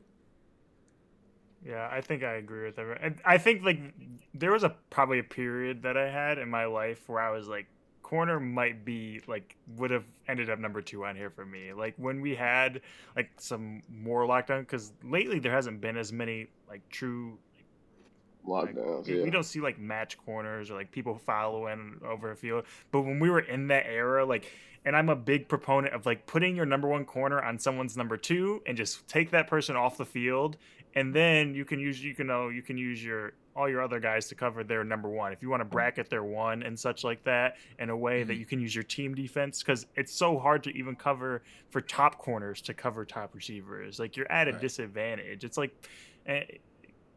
trying to like play defense in like a one-on-one. Like the offensive player has the advantage in these situations. They knows where they're going and stuff. So yeah. They're dictating what's going on. That's what makes defense so hard. So coming up 5th for me, this is like, I feel like where it's probably going to start to shake out a little bit. I had thought of a big part of me wanted to go linebacker, but it's becoming ever more not important of a position. Not that it's not important, but I feel like people are finding guys in like the mid tier to like run their defenses that can like do the job, and you don't see like those elite linebackers so much anymore. I mean, obviously we have like Devin White and stuff, but I'm actually gonna go tight end, and not because tight end. Okay. And not because there's a lot of tight end. There's not a lot of like elite tight ends out there. But I think like the teams that have elite tight ends are like so thankful, and it's like it's apparent how much it elevates their team. If there were more of them out there, I think it would be easier for me to like put this at 5. I think this is definitely like a reach to say that it's 5, but like I mean Kittle, Kelsey, Andrews, they're invaluable to their team, and not to mention even the advent of guys that can block and receive. Darren Waller. I mean, there's an argument that we would take most of these elite tight ends over the best receivers in the league. So that's probably, it's more so the top guys that are moving me here, not so the average tight end that's moving me here. Gotcha. Tight end. That's whew. Yeah, that's I don't know about that, but Dabs, go ahead. You off that. I ain't gonna lie. I'm gonna go interior defensive alignment, and I want to preface it with defensive tackle, I guess. Dang, but well-rounded defensive tackles. I'm not talking about just run stopping. I'm talking about defensive tackles that can cause pressure as well. The reason why I said this and not saying cornerback, those defensive tackles are not like, it's not like a bunch of elite defensive tackles right now, but the teams that do have You're making the same argument I just made, and you just called it garbage. Tight end is, that's not a I'm just saying. Like, I'm not saying I disagree with what you're about to say, but you're making like the same argument that I said. Like, elite teams are so happy to have those elite guys at this position. I am saying it, but I'm saying it because defensive tackles, like, they have a lot more production than a tight end in any circumstance. If you have an elite defensive tackle, he's going to be way more productive than an elite tight end. And now let's look at it. George Kittle, or would you rather have George Kittle or Aaron Donald on your team? I think Aaron Donald's the best player in the league. That's Aaron Donald. That's Aaron Donald. The best player in the league. Like, I'd rather have George Kittle than Chris Jones. Yeah. Or like Chris Jones. I'm not high on Chris Jones, so it's not like George Kittle run blocking, pass pro, pass catching. It's crazy. His run blocking is ridiculous. Yeah. While I'm trying to think of like what are the. I mean, there's obviously good D tackles in the league, but even a lot of D tackles, like, they're rotational guys. Like, a tight end's playing like they're not on. Tight end is playing 80+% of your downs. Yeah, D tackle's not on the field a lot. Defensive tackle might get 60% of your snaps. Like, that's not the knock with Jordan Davis. He's not going to play every single snap. So yeah. They limited. I just feel like it's like it's like trying to judge an offensive lineman with interior defensive tackles, because a lot of the times, even with Aaron Donald, right, you can see him affect the play most of the time, but it's not like he can patting the stat sheet. Like, defensive tackles, they hold up double teams, nose guards, like they can do the dirty work the whole entire game. Yeah, just the same as an offensive tackle could, but you just don't see or it a tight end. So that might be, or tight end. So it's like, I mean, it's just value wise. I just think defensive tackles, they control the trenches. So, all right, Nigel, what you got? This is like, I don't know. I think I'll go tight end. It's like 5A, 5B for me. I think it's harder to find a tight end than it is for a defensive tackle, because I've seen defensive tackles like in later rounds come around, and maybe they're not as versatile as you're saying, but like, they can do one thing very well. Like, they can run stop, or they can rush the passer very well. And then if you just, like, especially like in a 4-3 where there's two defensive tackles, if you get one guy that's a run stopper and another guy that can go after the passer, like that, there's your versatility right there. With tight ends, I mean, I don't know, a lot of these guys you see in the Super Bowl. Like, Gronk was in the Super Bowl for a while. Kelsey went up against Kittle in the Super Bowl. He went there again. And I think they add more of an element than like a wide receiver, because they're more impactful blocking wise, and they're harder to find. So I'll go tight end. Those are like best tight ends of all time. That's true. I mean, that's true. For your D tackle argument, you only said Aaron Donald. You didn't even say Vita. I'm surprised you didn't say Vita. I was coming to like the thought process of it, because that's why I had to look it up, because I don't really know that much either. But Vita is a game changer. Vita probably is the sole reason why the Bucks have had the number one rush defense in the league for the past 2 years. Yes, him alone. I agree. Right. So like saying tight end, you name him like. So it's kind of like the same, like what Dre was saying. It's kind of like the same argument. Like, you defensive, like he had, like for tight end, you got the same argument for defensive tackle. I think Nigel makes a good point though, in that you can like build out your D tackle unit with guys. Obviously, it helps to have those elite ones like the Vita Veas, the Fletcher Cox, Chris Jones, but Aaron there's Donalds very few tight ends that you can't really build a tight end room. You need a guy that can block. You need a guy that can. You need a guy. Whereas having a guy helps your defensive tackle group, but you don't need it. I mean, you don't need it for tight end, I guess. I don't want to say need, but that's why it's so close. That's why it's so close. Yeah, it's splitting hairs. I think for my fifth, well, if I go cornerback, I think I gotta go a wide receiver at 5. But I'll just go. I mean, I'll go off this sense of like, The wide receivers are so good now to where like you can find gems. So like Stephon Diggs was like a 5th round pick from Maryland. Nobody thought he was going to be what he is today, and he's like one of the best receivers in the league. I know Keenan Allen wasn't 1st round, but I think he was like 2nd or 3rd. I think he was 3rd, something like that. But he was very productive at Cal. One of the best receivers in the league. So you don't like necessarily need to have like, these generational guys like people were calling Jamar Chase, like a Calvin Johnson, like a Randy or such. You can just offenses are so like versatile on how they can get these guys open and get them to rock to where it's just like they're going to get their touches. Like if you have an OC or a head coach that is innovative enough with their offensive scheme to get these guys open and put them into places where they can make plays, they're going to make plays regardless. It doesn't matter like where I would say it helps where you draft them, but it isn't like the say all be all. Like I feel like Christian Watson, wherever he ends up, he's going to be a really good pro. And like people are now like they mocking him in the first round. At this point, he might not be a first rounder. He might be a first rounder, but like coming in, they were talking about him before his Senior Bowl, before his pro day, before the combine. They were talking about him being in the 4th round, but he might be a first rounder now. But I mean, like, and I'm pretty sure it's going to be a guy this year that we're not talking about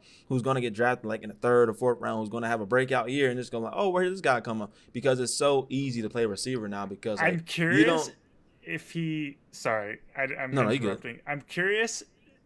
Because we talked about the combine. I don't know if I think it was last week we might have talked about the specific thing I'm about to say is that like I don't think it's the combine super important for like the guys that we know who they are. But I'm curious if Christian Watson ends up being, let's say he ends up being a 1st rounder. Does he end up being a 4th rounder if the combine doesn't exist? Like if we are in the last year situation where he doesn't get to go run a 4.3 whatever, I'm really curious what happens to him. I mean, the Senior Bowl held him out too. Yeah, true. And it's just, I'm curious what. I'm not saying that scouting departments don't do a good job because obviously it's a very difficult job, but it's just insane to me how you can have such a meteoric rise as a result of essentially 1 or 2 events within like a few weeks span. Yeah, that's a good. I mean, that's. I feel like the Senior Bowl, like I feel like it's a feeling. It has to be a feeling. You got to put away the numbers or something. In the Senior Bowl and like the combine, you just got to see who the dog and who not the dog. Apparently, he must be a dog. Like I feel like that's how draft stock rises. Like some people that's just not looked at throughout the season, and sometimes film is the tell all be all. I don't know how his film is because I never watched it, but. Yeah, but film is a tell-all. I mean, it's a lot. I mean, Senior Bowl, combine, like it is a chance. Like Jay was talking about, it's a chance. Like we know about like the Kayvons, the Aidens, we know about those guys. Yeah. But like it's definitely a chance for like the guys we're not talking about to elevate their stock and be also in the conversation. So it will be interesting to see like without him having like. Let's say he didn't have a combine, like we were doing everything virtually, and like they were like, "Oh, he ran like this," and like like it was like 2 years ago and stuff. It'll be interesting to see like what he would be drafted at because like beginning of Senior Bowl, he was mocked at like a 4th round. Now he's getting mocked like late first round, and it's probably only going to keep going. So, yeah, but all right, now do you want to kick off the 6th? The 6th, I think, I'll go defensive tackle. I'll go defensive tackle. I think, like with defensive tackle, that also opens up your edge. Like, if you can get interior pressure, then they have to bring like the offensive line's gonna have to bring more like towards the interior when you're facing like the elite guys like an Aaron Donald, a Cameron Hayward, those guys like that, and then you let like.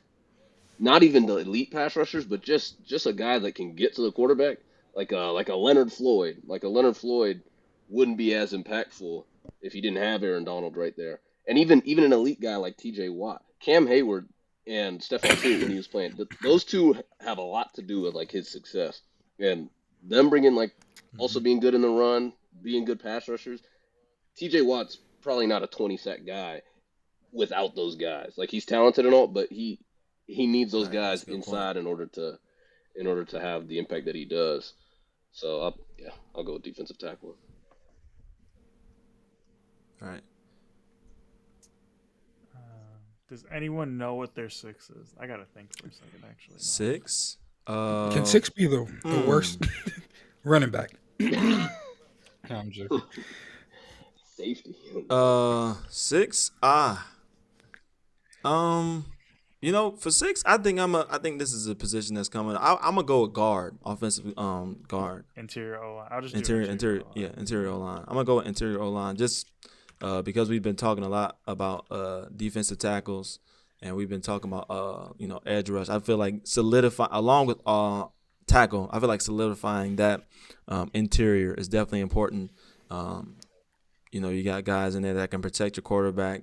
And we seen on the last play in the Super Bowl, the guard got ate up because he didn't do what he was supposed to do in regards to his responsibility. He got ate up by Aaron Donald, and there was wraps. That was the game, and Jamar was down the field wide open, and that was all she wrote. So I feel like definitely making sure that tackle spot is safe, is secure, but also that interior O-line, just for the sake of the quarterback, is important.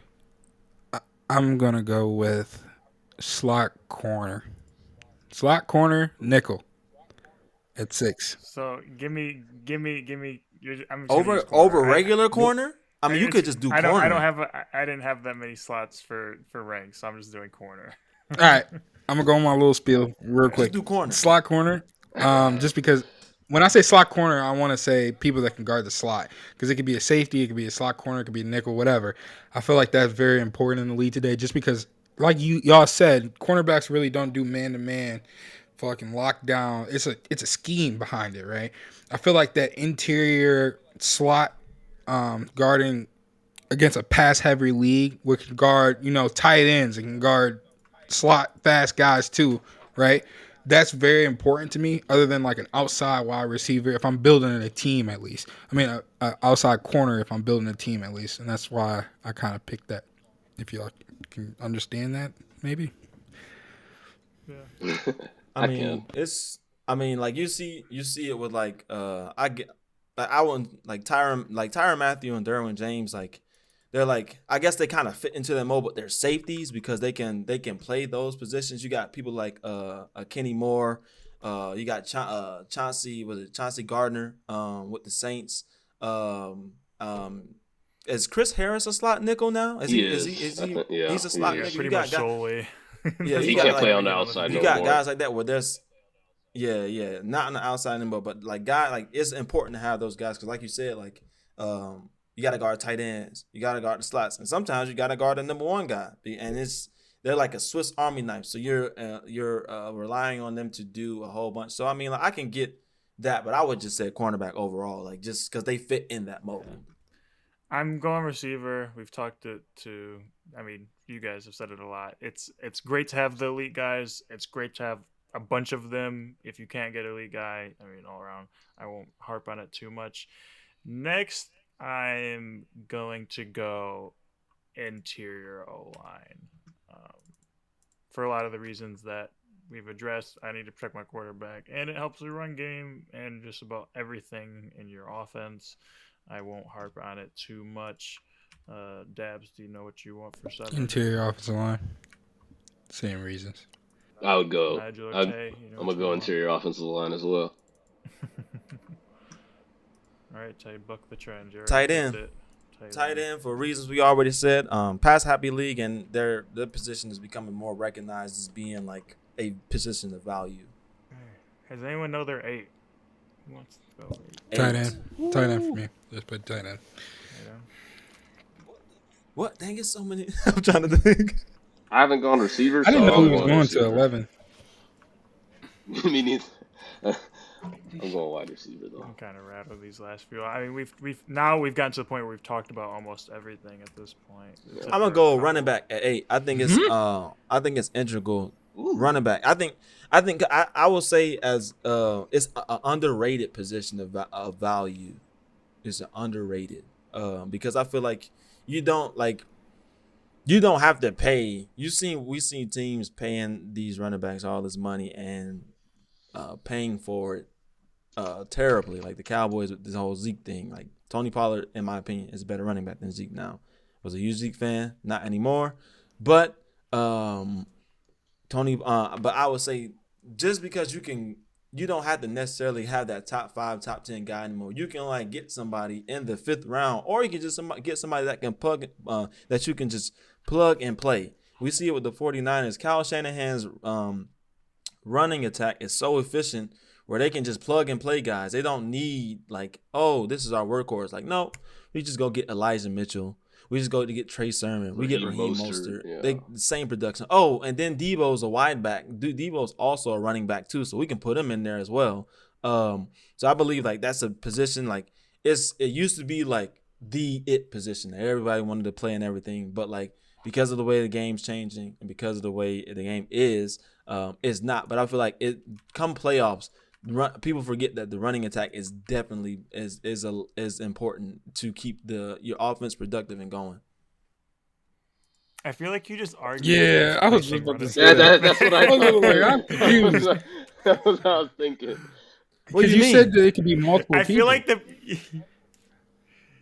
like your whole argument, I feel like just now was that we don't need an elite guy. We can plug and play them. Guys. We can find them anywhere. I guess in terms of just like your running like attack. If you're like an elite, like if you're like if you rely like the 49ers like rely heavily like on the running attack, because I mean they didn't have that elite. They don't have like an elite. Jimmy is an elite. He's like I said, he can get you there. He's good, but like they're not going anywhere deep into the playoffs without, obviously Debo being a running back part time, but they're not going anywhere without that running attack. I would just say like I put it there because I feel like it's undervalued in today's league, but I still think it's like important. Like everybody's passing, but I still think it's important. I'm gonna get back to you, Tay, because we got 3 more those picks. People, and I think that everyone like I agree in the fact that no one wants to pay. I think we're away from those Zeke, Kamara, McCaffrey. I don't think we'll see a lot of those contracts anymore. I mean, looking at Derrick Henry and Nick Chubb's contracts, they're obviously they're a lot, but they aren't as terrible. Even Aaron Jones, they aren't as bad as those guys were, like handcuffing their teams. Yeah. But those teams that have elite guys are really happy they do, especially on the rookie contract for sure. If you can get an elite guy on Jonathan a rookie contract, you're really happy about it. You can just run them into the ground. But I'm gonna go linebacker next, just because even the elite linebackers I feel are few and far between now. But having guys that can run sideline to sideline in the middle of the field, the Devin Whites of the world, I think is kind of in the advent of Fred the Warner, coverage, Darius the advent Leonard. of the coverage linebacker too. Having guys that can cover, especially Fred Warner covering your tight ends and such is super important. I think obviously B Wags is still a very good linebacker, and I think they can be had. It's kind of like a running back argument. We can find these guys, but if it's hard to find those elite ones, and when you do, I mean, teams seem to like to hold on to them for sure. Who's next? Who has 9? Linebacker 2. I'm not adding on to that. Linebacker is a really important position. They're kind of the captains of your defense, so I'm going to put them over the other 2 positions. I got a name. I think I'm gonna go linebacker. I'm gonna go linebacker too, because I feel like it's like the days of like Ray Lewis or like a Luke Kuechly. I don't want to say like they're still as important, but you don't like hear about like the linebacker position is very underrated. So I feel like having those guys like a Fred Warner or Darius Leonard to anchor the defense and make sure like that everybody's getting their calls and everything's communicated. I think that's very important. So I will go linebacker at 9. Okay. Yeah, I'm kind of glad everyone went linebacker. I'm gonna change it up. I'm going safety. I'm gonna go safety. Safety. Yeah, I'm gonna go safety. I think safeties. I think safeties. feel like they have more impact on the field just because they can go out, they can cover sideline to sideline deep just like linebackers, but they can also, you've got guys that can cover like slot receivers that can cover even outside receivers and help in the run support. I watched a game earlier. I went to a game. It was Browns Chargers. It was like a super high scoring game. The Browns lost because of their safeties. Like their safeties were so bad. Like the Chargers just had guys running down the field like wide open. And I just feel if they just had one guy, and they were like banged up, but if they just had one guy that could sort of like rally the troops and also just know where to be when someone's running like a post or someone's running, a nine or something, like I think that's more important even than linebacker, just because like the way receivers are impacting the game and the deep, like the super long plays, I think have become more prevalent in the league. So I think having a good safety is even more important nowadays. Yeah, I don't think that doesn't make sense, especially with the coverage aspect for sure. Yeah, I think you can make an argument like that. The safety is like because of like the average linebacker today is not as big as they were back in the day because they have to cover. Yeah. Because linebackers have to cover more. So I think you can make an argument that, although it might not seem like it, that the safety is probably just as important because your average linebacker that you're thinking of, they aren't really that anymore because of the way the league has changed. So yeah, I can understand the argument. You got two more. Yeah, let's bang these out. All right. So before I say this, is this building a team for like the future too, like longevity, like franchise? We're playing Madden GM mode. Okay. Mm-hmm. Give me. That's what I was thinking too. Give me running back. I would rather have Derrick Henry than the best free safety in the league right now. Dang, the way you was talking, I was thinking you was gonna have running back last. I thought about it. I thought what you said. I thought about elite running backs, and I was like, I'd rather have one of them guys than a safety. Yeah, that's a good point. Honestly, I was like thinking in my head, like, do I put safety or running back? But you say that, yeah, I'd rather have Derrick Henry than the best safety in the league right now. What position have I not said? I think D tackle.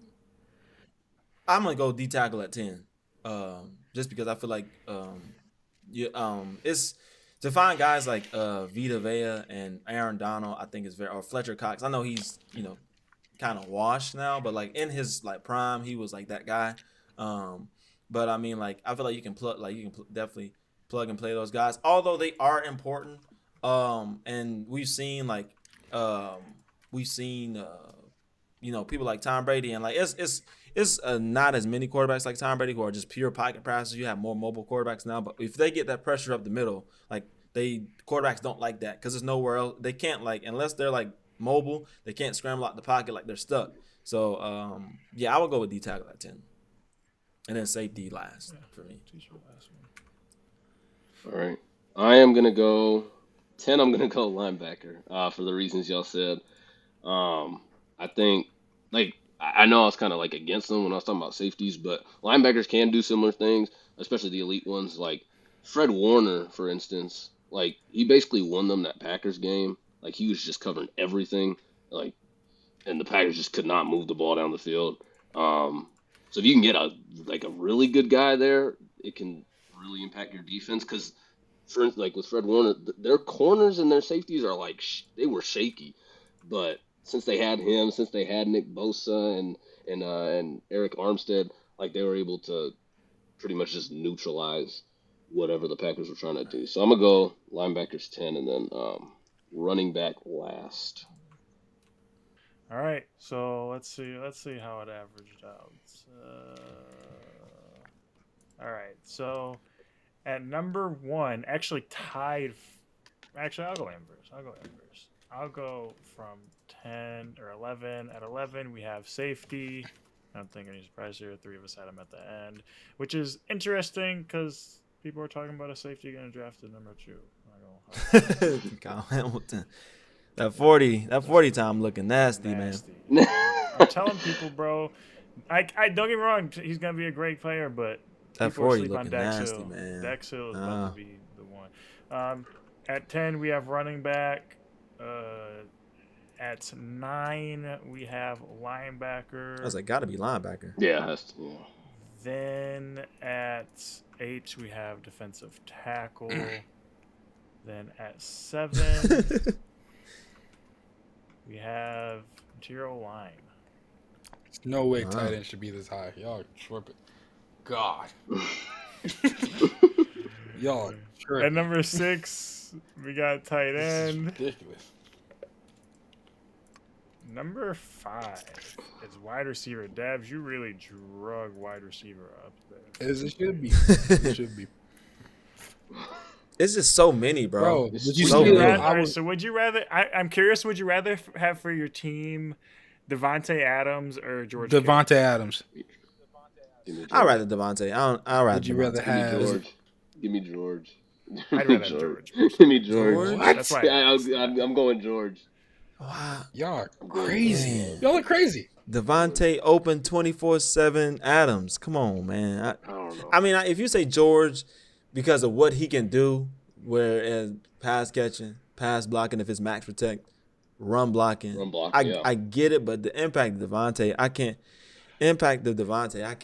look past that. I think the only reason I ranked wide receiver lower was because there's so many of them, not because I think I would rather have the best tight end. Yeah, it's more so. And I get that. It's so many of them. I guess that's it.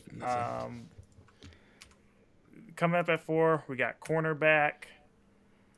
Number 3, we have offensive tackle. This the true tale right here. So at 1 and 2, we actually have a tie. It's a tie. What the? Yeah, because they won all A1B. equal. Look at it. Look, quarterback. They're tied in terms of their score, edge and quarterback. Because That's me crazy. and you put edge and quarterback at 3. If one of us had put it at 2, it would have brought the other one up. Or if someone had flipped their edge or quarterback between Nigel or Dabs, but That's as a wild. result, edge and quarterback are tied. And I'll put. I kind of agree with that because I feel like they both. There's only. I feel like they impact. They're both important. They could both be like In terms of impact. You'd be good. Yeah, for sure. They kind of like interchangeable. Yeah. Like those are two positions where it's like those are the two positions. Like if that guy is there in a draft or free agency, like teams need that. Like quarterback, we already seen it. The Browns sold to the devil for Deshaun in free agency. they sold to get him. Based on the new evidence, I have changed my opinion. Right, and then they drafted Myles Garrett. Yeah. So we were gonna rank wide receiver duos way too early on paper, but we're not gonna do that because it's taking much time. But I do want to do that, and Nigel, I'd love to have you back for that for sure. But I do want to. You guys brought up Baker and Dabs. I can't speak for Nigel, but Dabs and Tay, I think that y'all know what my stance is. I want to talk about Baker because I know that I don't believe in punitive punishment. Using these big words, you gotta explain. I don't believe in. I got a college education. Here you go, Dre, with these big words. I believe in rehabilitation of criminals. Where do you think he should go? If people commit crimes, I think we should rehabilitate them and make them contributors to the greater world. Nah, he got to suffer like everybody else. As a backup. I think that Baker has paid his crimes. He's been slandered into the ground. He's had. Odell wouldn't win a Super Bowl, and he just got his job took by someone who's got 22 sexual assault charges, and I think that Baker Tay, you said that he was going to pay for his crimes. I feel like he Baker need to is keep paying for his crimes. He paid. He paid. It can't get worse for him. He It might can't. not have a starting job like this year earlier than we thought. I think he's paid for his crime, and especially like in light of, and a more serious note, like, and more in light of the recent like Deshaun Watson events. I was really like, I'd obviously been siding with the women on it, but in in light of the contract situation with the Browns, like that's what really like I don't feel bad for Baker, but it really like turns me sour like in his position and how they obviously trade all this capital for a guy to take your job and then restructure his contract to make him the highest paid guaranteed player ever in history of football. In addition to the fact that if he were to be found in trouble or get suspended, like it covers his ass, like monetarily wise, I really rubs me the wrong way. And I think that as a result of everything that happened, I think that Baker's paid for his crimes. I'm not saying that he might go commit more crimes. That's not what I'm saying. He might go commit more crime. But I think that as a result of the most recent allegations and convictions of Baker Mayfield, I feel like he's paid for his crimes. You and his messed up hot step can go ahead and pay for your crime somewhere else. Let him sit behind Tom or something. He don't look. Tom gave him all his rings one time. No, that's fine. I'm not saying he needs a starting job. I think he's paid for his Get crimes. him out the league.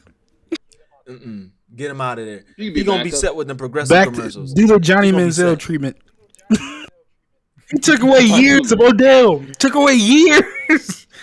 He really did. 4 years. He I do believe in the butterfly. I believe in the butterfly effect, though. I do believe in the butterfly effect. And if Baker hadn't been terrible and taken away years of Odell, he would have never got a ring, maybe. So that's the only positive spin I can put. Bruh.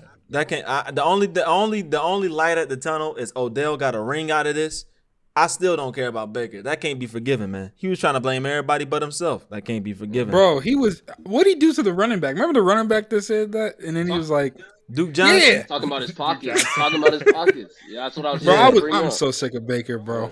I hate Baker. I want him gone. I want him gone. He got to go. He can pay for CFL. We'll see you later. He can CFL out of here. I just think he's paid for his crimes, man. He got whatever sentence.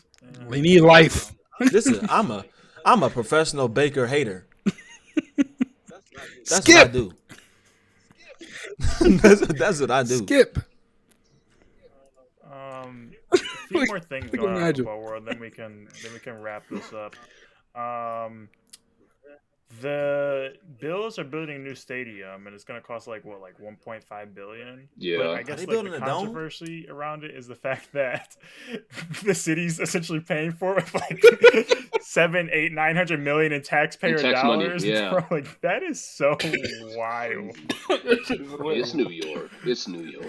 That is so wild. And I saw like people posting about how they were posting that like New York was cutting funds for other projects in New York for things that matter in that same year, and then those same funds are obviously now being allocated towards this stadium, and then obviously the joke is that it doesn't even have a dome. Yeah, bro, how you gonna build a stadium in New York without no dome? Because they want to fit, bro. The Bills. That's why. It's all because they just want to be the Bills Mafia in the cold. And I like it. You can do that before you get in the dome. I absolutely agree. That the Bills are racist. They crazy. Man. I think Shout out Bills Mafia though. I don't know why. Nah, it's not I don't know why I feel that way. The Bills got some. The Bills got some of the best. Like for the league, the Bills got some of like the best diehard fans. So I mean, like, I get it. They don't want the dome, but like it's stupid to build a new stadium and not have a dome, especially for Josh Allen. Like, come on. There's something about them being outside with their shirts off, and something got to be racist about it. I don't know what it is. The thing is, players do not want to play in that. That's the thing. Like, no. You have all these like 40-year-old Joes that sit on their couch and drink beers, or that peaked in high school talking about this is real football in the cold, bro. They that don't want to play fun. in that. It is they not don't want to fun. play in We're that. Devontae Adams. Everything hurts. We're Devontae Adams from Green Bay. Right. LB. He like, I'm out of here. Everything hurts when you play in the cold too. Everything hurt. Every hit, every touch hurts. It's not fun. You like, I'm like, damn. I didn't even know. Do the Bills have grass or turf? I think they have turf. They have turf. Yeah, they got turf. They got turf. If they have turf, it's hurt. Turf hurts in the cold. It hurts in the cold. Same with, like in MetLife, like it's just rough. Man, it hurt. Nasty. I'm just like, that's crazy. Last thing about football is that they have expanded the Rooney Rule to apply to women hires. So obviously the Rooney Rule is that for any like high level management or coaching position, you had to interview a minority candidate. Now women can also fulfill that rule in addition to, so it's not like you have to interview a woman and a black or other minority candidate. It's just that a woman will count for that minority. Yeah. My little rant to that, man, I really appreciate that rule because I was thinking about the other day. Like, there's a lot of NFL coaches, like personnel in general, that have never played a lick of football. So, like, for them to say that women can't learn or like appreciate the game or like all that, the same as men.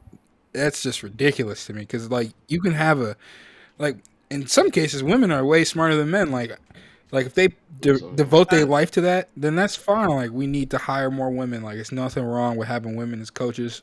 I guess to echo that, I mean, like, it's better coaches than there are players. So, I mean, like, you can't really, like, lump everybody in together. Like, oh, they played the game, so they know the game. Because it's, like, it's a reason why you don't see, like, a lot of Hall of Famers that are coaches. One, I'm not saying they can't do it, but it's just like they can't teach the way like that someone, because they can't relate to someone who, let's say, like, if they were really elite at their position, like they can't relate to someone who's not as elite because, you know, of what they were like, and they might not have the patience. I feel like Deion Sanders is an anomaly because, like, he likes working with kids. Football is his passion. Youth is his passion. So, like, he's an anomaly because he's like the greatest cornerback ever. But, like, if you ask, like, once Tom Brady retires, I don't think he's going to coach. I don't think he's going to come anywhere near a football. I think that's like that. When he's done, he's done. You see Peyton Manning, where he has like he did the detail for a little bit, but like he's just doing like color commentating now. He just like, offering analysis here and there, but he's not coaching nobody. So I think in that regard, it's good because like people are better like teachers than that. Some people are better teachers than doers, and like opening that avenue for a woman, I feel like that's great. Obviously, I feel like the Rooney Rule still needs to be, there needs to be a lot more done. It shouldn't be a rule that says you have to do this. I feel like people should just do it because there's a qualified individual. But that's the world we live in, and until we start actually like putting like emphasis on that, then it'll continue to be the same. You got to start somewhere, though. This is gonna. I mean, I feel like this should make. I would say that, but then it's like black people still not getting hired as head coaches. So I mean, something has to be done to a certain extent. I feel like it goes in with social issues too. Like old boomers got to die, honestly. And I know that might hurt some people's feelings, but like it just got to be to where it's accepted, right? And then we can take the rule off. You see more women as coaches, you see more black men as head coaches. Like that's just something that we got to do at first, because either way they're not doing the shit without it. They're not doing the shit, so at least we try something. Yeah, hopefully it's definitely a good step in the right direction. I just hope, like, for the sake of the women, like the women that know the game, the women that they devote their life to the game, like you were saying, I just hope that they don't like also get robbed of those opportunities by like these owners that like abuse the rule, like how we had like the Brian Flores lawsuit and all that. I just hope it doesn't impact women the same way, because then I think that draws, like, for the NFL's sake, that's going to draw a lot of the audience, because I think there's a lot more women football fans than people give credit for. Like, it's a good amount of women that watch the NFL, like that actually are intrigued, not just like because they're like husband watching it, like they actually like football. it. So Yeah. I mean, like the girls' game is like growing, like they're like becoming like knowledgeable, and they want to know, like, you know, want to get into coaching, wanting to get into scouting and stuff like that. So I mean, like, yeah, I just hope they actually do right, because if not, like this could turn probably even more uglier worse. than Way worse. minorities and blacks. Even worse. Yes. So like they gotta kind of actually be transparent and actually be welcoming to this addition. Yeah, I didn't really look and see how like what the trending was when they announced this. I'm sure it was probably nasty and like the trending on Twitter and stuff. But it goes back to what we talked about with Caroline. I think that was like episode 2 or 3 about being a woman reporter in basketball and how the threshold is so much higher. These women that are going to come into these positions of management and coaching, like, there is zero room for error for them. Like, they are going to have to be the best of the best. They're going to have to be better than every male coach, like by whatever margin. And obviously, like, that's good, but like, the opportunity and what you have to bring is so much more. So obviously, I hope to see them. I remember I have Lions season tickets, and I was sitting next to this guy, and his daughter is like pretty high up on their training staff, so like that's nice to see, like, in various roles of an organization, like bringing women in. I don't know if it's the Browns that have, or the Chiefs, or someone. They have someone. One of the teams has like a vice president. Is it the Browns? It might be. And like their front or their front office or something like that. One of their like higher ups is a woman, so obviously nice to see. We've seen the first one was the quality control from San Francisco. I think that was the first big one. And we're starting to see more. I think Tampa has I think they got a couple women. Yeah. I think Tampa, it's either one or Tampa two. They got a couple. I mean, and pretty much Bruce Arians, his whole staff is minority. Like, it's like special teams, DC, OC, everybody. Yeah, actually, because I talked about the Lions media. So if anyone has a chance, because they do really good, if you go watch like Inside the Den. They did their Senior Bowl coverage and stuff like that. And it's like 30-minute episodes or something like that. And they talked about, it was just really cool to see like a concerted effort by Dan to give his lower level coaches. So he let like Deuce Staley was the head coach for the team, and Aubrey Pleasant was the DC, and Aaron Glenn kind of like stepped aside. And what's the wide receiver coach that I can't remember his name from Tampa Bay? Regardless, I think he was the OC. And just to like see them grooming and making concerted effort. Obviously, I don't want our coaches to go, but like making a concerted effort to groom these guys and bring them up through the ranks to obviously hopefully take offensive coordinator jobs, defensive coordinator jobs, head coaching jobs, etc. And hopefully we can see the same women. I know we saw like a few weeks ago, Michigan hired one of the first like female GAs, like grad assistants in, I don't know if it was Power 5 or in the Big Ten, but something along those lines. And obviously it came with like a lot of like pushback from those same people sitting on the couch drinking beers and stuff. They can be a grad assistant? Yeah. Like, what the fuck? And she like studied sport management. She hooped at Georgetown and whatever. Like, people think that it's crazy that like people really think that Urban Meyer, Jim Harbaugh like sat there and said, I'm going to bring in this 20-year-old black girl as a diversity hire for a GA. You gotta be good. You gotta be good. So, yeah. Knowledgeable too. Yeah, but you gotta be even more knowledgeable than those. Wrap up. Yeah. It's just crazy. Like, they're making it seem like it's like they can't do it brain. Like, I see physicality or something. Like, it's like their brain. Like, what the fuck is it? Like, I'm like, y'all do realize, like, most of the coaches that are coaching in the NFL and NCAA, they didn't play like, they didn't play at the highest levels. Like, they like were knowledgeable, very knowledgeable at the games. Like, they probably played like D2, D1 AA and stuff like that. But like, they're just knowledgeable in what they offer to the game. There's not like you need that experience. Like, oh, you got it. Like, come on now. Yeah. So. Well, that will wrap up our football coverage for this week. Nigel, thanks a lot for coming on, man. I really hope to have you back, man. It was fun talking to you. Very appreciate you, Nigel. Bringing a different aspect. And thanks everyone for joining. Have a good week.